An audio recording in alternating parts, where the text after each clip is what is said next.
Hello प्यारे प्यारे बच्चा लोग। कैसे हैं आप सब लोग। स्वागत है आपका अपने यूट्यूब चैनल मैथमेटिक्स व्यू में।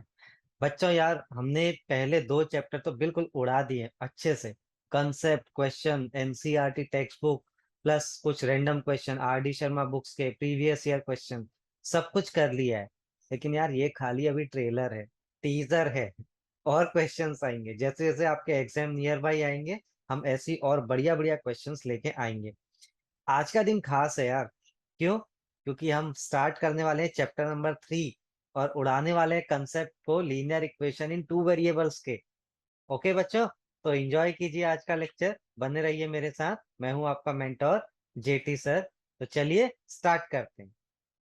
बच्चा पार्टी फटाफट से हेडिंग लगा लीजिए। चैप्टर नंबर 3, लीनियर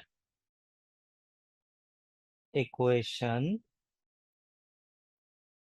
इन टू वेरिएबल। बच्चों इक्वेशन मैंने देखो शॉर्ट में लिख दिया। ओके, इन टू वेरिएबल्स। तो बच्चों सबसे पहले हम देखते हैं कि कैसी इक्वेशन को हम लीनियर इक्वेशन बोलते हैं, यानी फोटो कैसी दिखती है इसकी। देखते ही आप कैसे पहचानेंगे कि ये लीनियर इक्वेशन है। ठीक है, क्योंकि इक्वेशन तो बच्चों क्वाड्रेटिक भी होती है। एग्जाम में कैसे पहचानोगे लीनियर है? देखो बच्चों, इसका जो जनरल फॉर्म होता है, जनरल फॉर्म या फिर मैं बोलूं स्टैंडर्ड फॉर्म, वो होता है a x plus b y plus c equals to 0। Where, जहां पे बच्चों ए बी सी क्या है, कांस्टेंट है। ओके,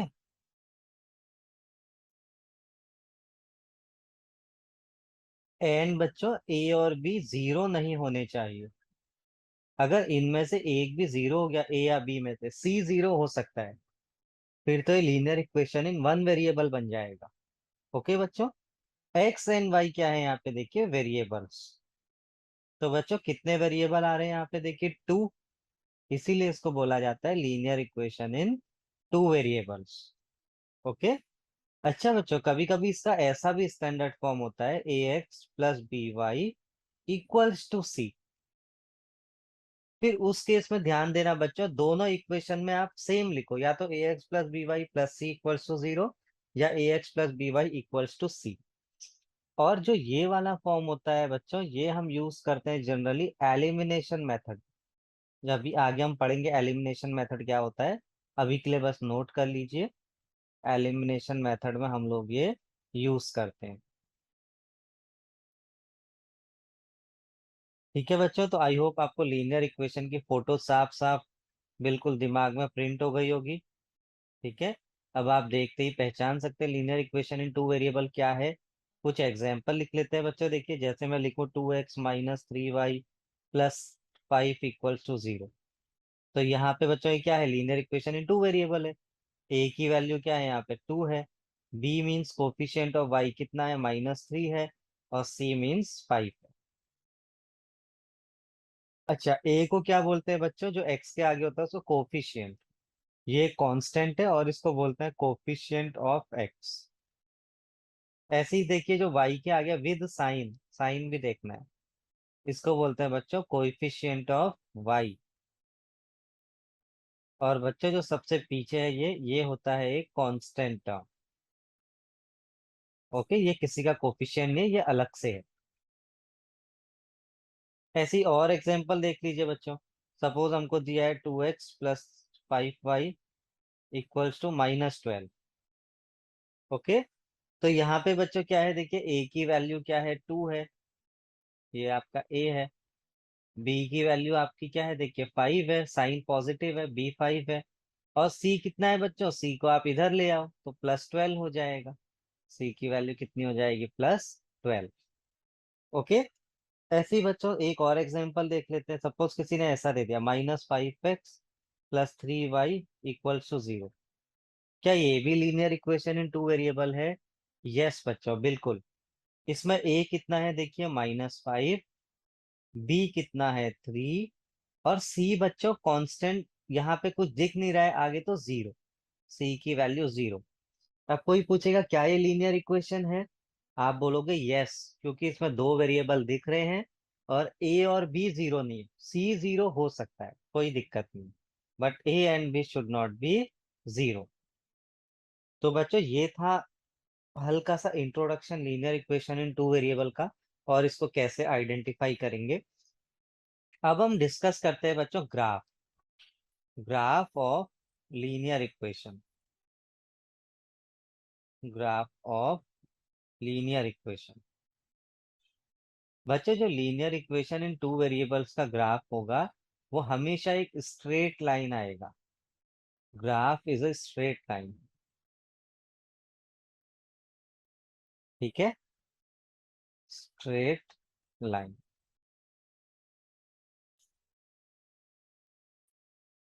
अब वो स्ट्रेट लाइन बच्चों कैसा भी हो सकता है, फॉर एग्जांपल ये देखिए, ये एक्स एक्सिस है, ये आपकी वाई एक्सिस है, x o x dash, y o y dash. Suppose मेरी कोई इक्वेशन है, उसका ग्राफ कुछ ऐसा आ गया, ये क्या है बच्चों देखिए, ये आपकी एक linear equation in two variable है, उसका ग्राफ कैसा आ रहा है, एक स्ट्रेट लाइन आ रहा है। ओके। अब बच्चों आपको जब भी दो इक्वेशन दी होती है, उसको बोलते हैं system of equations, a1x plus b1y plus c1 equals to 0, a2x plus b2y plus c2 equals to 0। अब आपसे कोई बोलेगा इसका ग्राफ बनाओ, तो आपको पता है बच्चों ये क्या है, एक स्ट्रेट लाइन है, ये भी क्या है, स्ट्रेट लाइन बनेगा। अब अगर मैं इन दोनों इक्वेशन को एक ही ग्राफ में प्लॉट करूंगा बच्चों, तो मेरे पास तीन सिनेरियोज हो सकते हैं। क्या क्या हो सकते हैं देखो, सपोज मेरी लाइन वन का ग्राफ ऐसा बना, इसको मैंने लाइन वन मान लेते हैं, ये वाली लाइन वन है, और ये लाइन टू मान लेते हैं नीचे वाली को। लाइन टू का ग्राफ सपोज ऐसा बना, दोनों एक जगह पे कट कर रहे हैं ये। बच्चों ऐसे ग्राफ को बोलते हैं इंटरसेक्टिंग लाइंस, इंटरसेक्टिंग लाइंस। और क्या सिनेरियो हो सकता है बच्चों देखिए,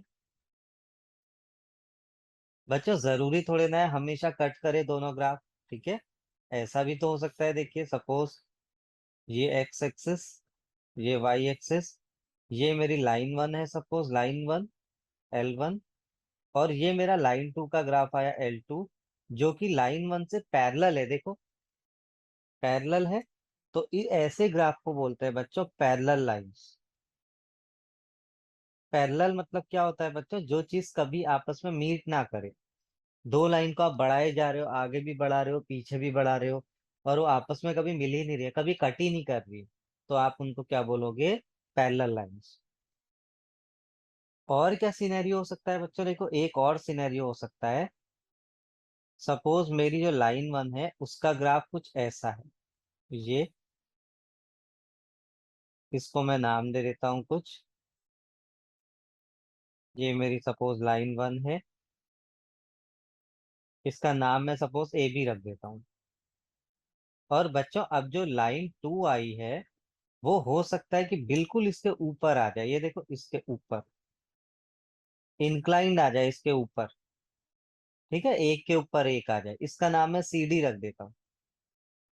तो बच्चों इस तरह की लाइन जो एक के ऊपर एक है, ये तो हर जगह कट हो रही है बच्चों, देखो इनफाइनाइट जगह कट हो रही है आपस में, ठीक है। जितनी जगह दो लाइन कट करे बच्चों, उनको बोला जाता है सॉल्यूशन ऑफ इक्वेशन। यहाँ पे कितनी जगह कट कर रही है, एक जगह, तो इंटरसेक्टिंग लाइन में केवल वन सॉल्यूशन होता है, ठीक है। ऐसे ही देखो जब एक के ऊपर एक लाइन है, इनका नाम होता है को इंसिडेंट लाइन। एक के ऊपर एक मतलब को इंसिडेंट। और यहाँ पे बच्चों देखो ये इनफाइनाइट जगह कट हो रही है आपस में, cut cut cut cut cut cut cut cut cut cut, इसीलिए इसमें इनफाइनाइट मैनी सॉल्यूशन होते हैं। ओके, अभी डिटेल में देखेंगे बच्चों की नेचर ऑफ इक्वेशन क्या होता है। ओके, तो फटाफट से पॉज कर लें और ये सारे बढ़िया से नोट्स बना लें, फिर हम आगे बढ़ते हैं। इसके बाद बच्चों फटाफट से हेडिंग लगाइए, nature of equation, nature of linear equation in two variables.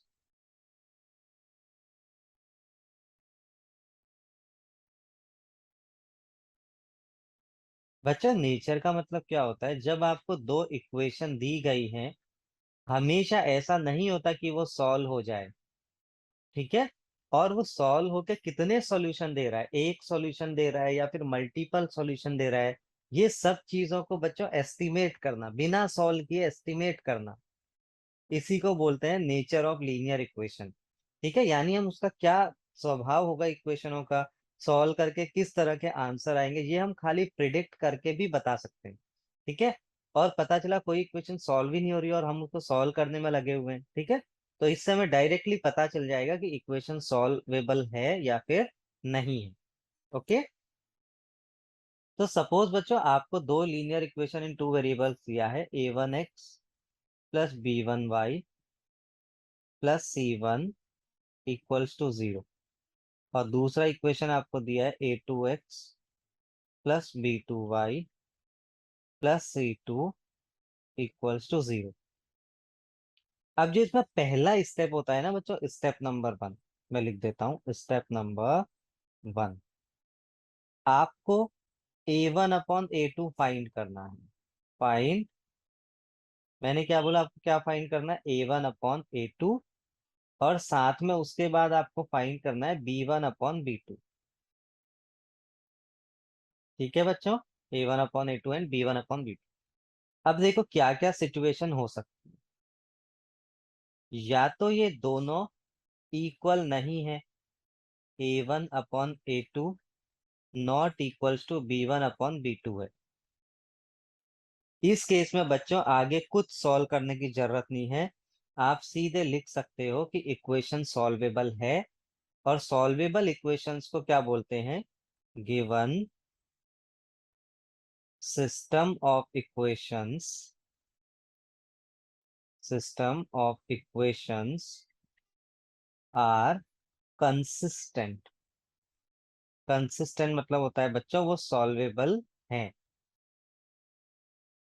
Okay, और सॉल्वेबल है तो बच्चों इसके कितने सॉल्यूशन है, एक है या मल्टीपल है, तो इस केस में बच्चों यूनिक सॉल्यूशन होता है, यूनिक सॉल्यूशन।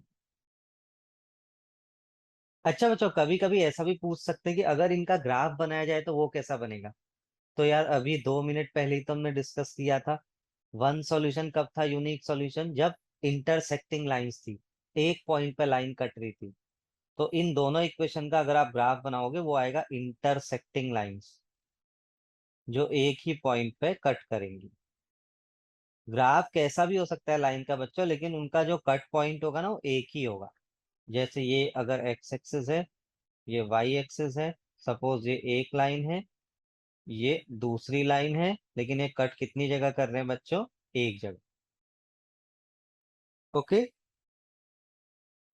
अब दूसरी सिचुएशन क्या हो सकती है बच्चों, ये दोनों बराबर आ जाए, a1 अपॉन a2 आ जाए b1 अपॉन b2 के, तो अब ये दोनों बच्चों हाथ खड़े कर देंगे, गिव अप कर देंगे, भाई हमसे कुछ नहीं होने वाला, हम डिसाइड नहीं कर सकते। आप जाके C1 C2 से पूछो। तो इसके बाद बच्चों जो स्टेप नंबर 2 होगा, आपको क्या करना पड़ेगा, फाइंड C1 अपॉन C2। ठीक है बच्चों, अब फिर से दो केस बनेंगे, देखो अगर आपका, देखो a1 a2 b1 b2 तो ऑलरेडी इक्वल हैं, अगर C1 C2 भी इसके बराबर आ जाए तो आप बोलोगे फिर से given system of equation are consistent. ठीक है बच्चों, कंसिस्टेंट होता है, और अभी जो सॉल्यूशन होंगे यूनिक नहीं होगा, इनफाइनाइट मैनी सॉल्यूशन। ठीक है, आपने देखा था ना एक लाइन के ऊपर दूसरी लाइन इनफाइनाइट जगह कट कर रही है आपस में, तो कितने सॉल्यूशन होंगे बच्चों? Infinitely many solution, infinitely many solutions. और कोई इसका ग्राफ बोलेगा तो आप क्या बोल सकते हैं? इसका ग्राफ बनेगा कोइंसिडेंट लाइंस। अभी तो देखा था बच्चों, एक के ऊपर एक थी ना लाइंस, तो इसका ग्राफ कैसा बनेगा? को इंसिडेंट लाइंस। कोइंसिडेंट मतलब क्या होता है बच्चों? एक के ऊपर एक। ओके, जो कोइंसाइड करे। दूसरा केस क्या हो सकता है बच्चों? देखो, A1/A2 और B1/B2 तो बराबर हैं, लेकिन C1/C2 के इक्वल नहीं है। तो अब बच्चों इस केस में गिवन सिस्टम ऑफ इक्वेशन हो जाएगा आपका इनकंसिस्टेंट, यानी वो आगे आप सॉल्व नहीं कर सकते हो। ठीक है बच्चों? और कैसे सॉल्यूशन हो जाएगा उसका? No solution. और अगर कोई ग्राफ बनाने जाएगा तो कैसा बनेगा? पैरेलल लाइन से। देखो ये अभी थोड़ी देर पहले हमने डिस्कस किया था ना, पैरेलल लाइंस। ओके, तो आई होप मेरे प्यारे प्यारे बच्चों को इतनी सी बात समझ में आई होगी, ये केसेस बनाना अच्छे से समझ में आया होगा। ओके, तो चलिए बच्चों इस कंसेप्ट पे थोड़े से क्वेश्चन कर लेते हैं जो कि मैंने आपकी टेक्स्ट बुक से ले रखे हैं। ठीक है, तो आपको ये कंसेप्ट पूरा क्लियर हो जाएगा। तो पहला क्वेश्चन है बच्चों, देखो हमको दो इक्वेशन दिया है, 9x + 3y + 12 = 0 and 18x + 6y +24 = 0। अब बच्चों इसमें सपोज आपसे कुछ भी पूछा जा सकता है एग्जाम में, खाली कंसिस्टेंट इनकंसिस्टेंट भी पूछा जा सकता है, या फिर खाली शेप ऑफ ग्राफ भी पूछा जा सकता है, कैसी लाइंस आएंगी। ओके, या फिर खाली कैसा सॉल्यूशन है ये पूछा जा सकता है, यूनिक है, नो है, या इनफाइनाइट है। मैं आपको हर चीज बता देता हूँ, पूरा नेचर डिस्क्राइब कर दूंगा, फिर एग्जाम में जो भी आएगा आप उस हिसाब से कर सकते हैं। ओके, पहला स्टेप बच्चों, सबसे पहले तो A1 A2 B1 B2 C1 C2 लिख लेते हैं। A1 कितना है? 9। B1 कितना है? B1 है आपके पास 3। A2 आपके पास है देखिए 18। B2 आपके पास है 6, विथ साइन लेना है बच्चों। C1 है आपके पास 12 और C2 है आपके पास 24।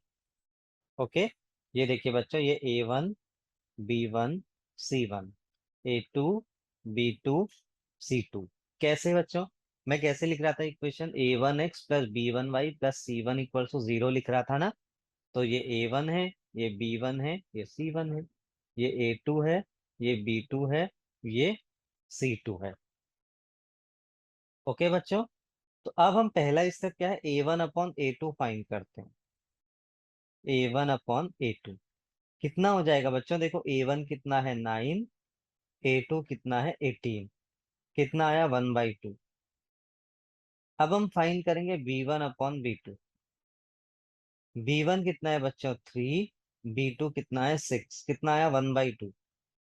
अरे यार, ये दोनों तो बराबर आ गए, A1/A2 और B1/B2 दोनों इक्वल आ गए। तो बात किस पे चले गई? C1/C2 पे।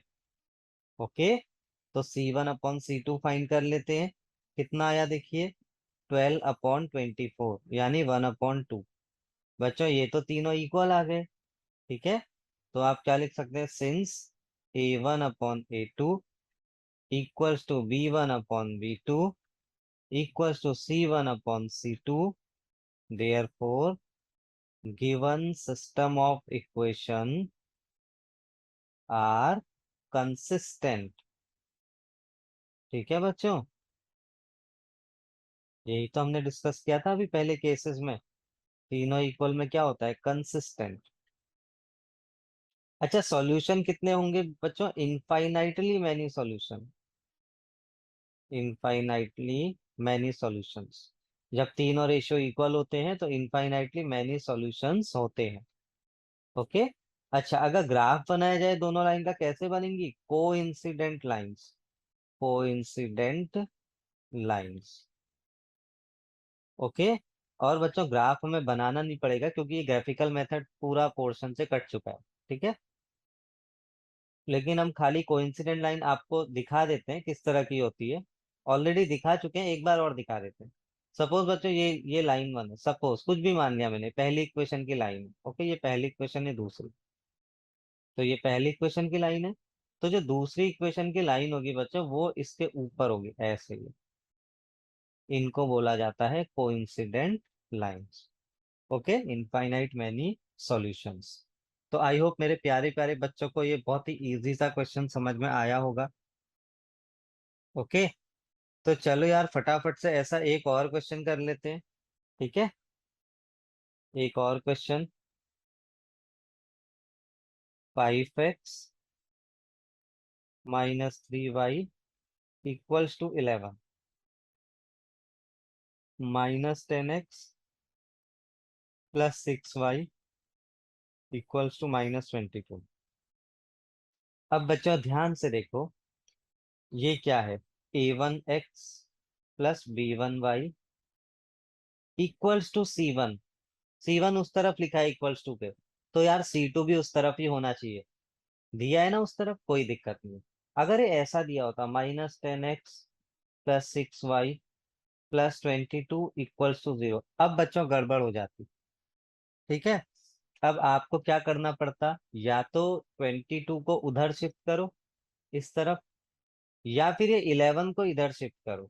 दोनों एक साइड होने चाहिए, या तो दोनों लेफ्ट हैंड साइड या दोनों राइट हैंड साइड। ओके, फिलहाल यहाँ पे कोई भी ऐसा इश्यू नहीं है। A1 कितना है बच्चों, देखो 5। A2 कितना है बच्चों, -10, विथ साइन आपको लेना है। B1 कितना है बच्चों, देखो -3। B2 है आपके पास 6। C1 है आपके पास बच्चों 11।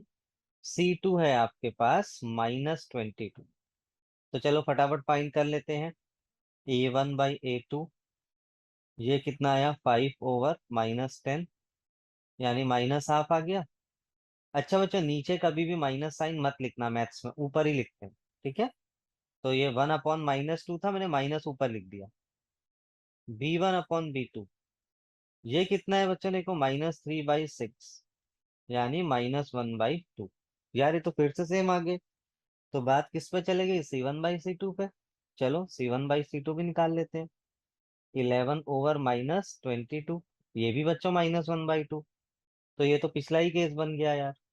ठीक है, since A1/A2 equals to B1/B2 equals to C1/C2, therefore कैसी है given system of equation, consistent. कितने सॉल्यूशन होंगे, इनफाइनाइट मैनी सॉल्यूशन। बच्चे जो ये चश्मा नहीं है, इनफाइनाइट का मैंने साइन बना रखा है। आप लोग मत बनाइएगा एग्जाम में, आप लोग वर्ड्स में लिख लीजिए। चलो यार मैं भी वर्ड में लिख लेता हूँ, फिर कुछ प्यारे प्यारे बच्चे कहीं ऐसा ही बना लेंगे। ठीक है, इनफाइनाइटली मैनी सॉल्यूशंस। ओके, और ग्राफ कैसा होगा बच्चों, अगर पूछा जाए तो को इंसिडेंट लाइंस। बच्चों इसके भर भर के क्वेश्चन आए थे यार लास्ट टाइम। दो इक्वेशन एमसीक्यूज भी, थ्योरी में भी। एमसीक्यूज वाले पोर्शन में डायरेक्ट पूछा जाता है कि ये मतलब आपका दो इक्वेशन दे दी, एमसीक्यू बना दिया, क्या क्या है, नो सॉल्यूशन है, यूनिक सॉल्यूशन है, क्या है बताइए। तो वहां पे आपको ये सॉल्व करना पड़ेगा। ओके, चलो बच्चों एक और क्वेश्चन देख लेते हैं फटाफट से। क्वेश्चन है 4/3x +2y इक्वल्स टू 8, और दूसरी इक्वेशन है 2x +3y इक्वल्स टू 12। बच्चों अब देखो, A1 4/3, ठीक है, B1 2, C1 8, A2 2, B2 3 और C2 12।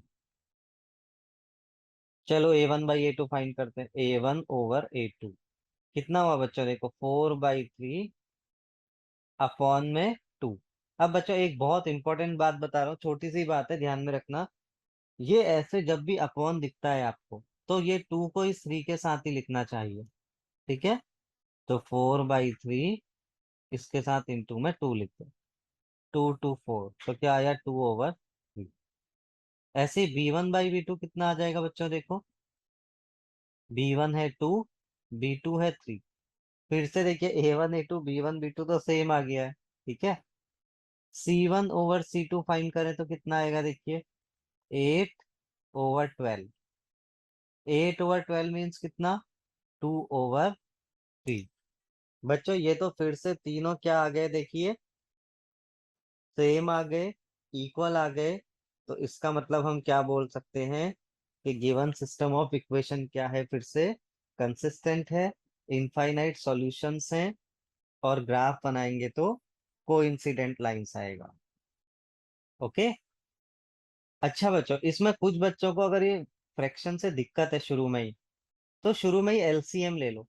एलसीएम लेने का मतलब, ये देखो ये 3 है ना, तो पूरी इक्वेशन को 3 से मल्टीप्लाई कर दो। क्या बन जाएगा, 4x + 6y इक्वल्स टू 24। और नीचे का जो 3 था वो गायब हो गया, ठीक है, क्योंकि 3 से सबको मल्टीप्लाई किया ना, देखो 3 से मल्टीप्लाई, 3 से मल्टीप्लाई, 3 से मल्टीप्लाई, तो यहाँ तो ये 3 3 कट गया, 4x बचा, यहाँ पे 6y बचा, इक्वल्स टू 3 8 24। ऐसे ही नीचे में तो कोई कुछ करने की जरूरत नहीं है, 2x + 3y equals to 12। Answer same आएगा बच्चों। देखो रेशियो 2 to 2 आ रहा है, तो ऐसे भी आप लोग अप्रोच कर सकते हैं। ओके। चलिए बच्चों एक और क्वेश्चन करते हैं। 2x - 3y इक्वल्स टू 8 और 4x - 6y इक्वल्स टू 9। बच्चों देखो a1/a2 कितना है, 1/2। मैं शॉर्ट में लिख रहा हूँ अभी, a1/a2 1/2। b1/b2 कितना है बच्चों, ये भी 1/2। फिर से दोनों इक्वल है यार, देखो c1/c2 8/9 अभी इक्वल नहीं आ रहा है, नहीं है इक्वल। तो a1/a2 equal b1/b2 not equal to c1/c2, ये कौन सा केस होता है बच्चों, ये केस होता है नो सॉल्यूशन का। नो सॉल्यूशन का मतलब क्या है, inconsistent. Given system of equations are inconsistent. Okay. और अगर आप ग्राफ बनाओगे तो क्या आएगा बच्चों, पैरेलल लाइंस, ठीक है, जो कभी भी इंटरसेक्ट नहीं करेंगी। ओके। चलो बच्चों एक और फटाफट एक क्वेश्चन और करते हैं जल्दी से। 3x + 2y equals to 5। 2x - 3y equals to 7। देखो बच्चों a1/a2 कितना आया, 3/2। b1/b2 देखिए 2/-3, या फिर मैंने आपको बोला माइनस ऊपर लिखते हैं, 3/2 -2/3। क्या ये इक्वल है दोनों, बिल्कुल भी नहीं है। तो बच्चों a1/a2 b1/b2 यहीं पे इक्वल नहीं है, तो आगे जाना ही नहीं है c1/c2 के पास। आप सीधे बोल सकते हैं कि कंसिस्टेंट है। कैसा सॉल्यूशन होगा बच्चों, यूनिक सॉल्यूशन। और अगर ग्राफ बनाओगे तो कैसी लाइंस आएंगी, इंटरसेक्टिंग लाइंस।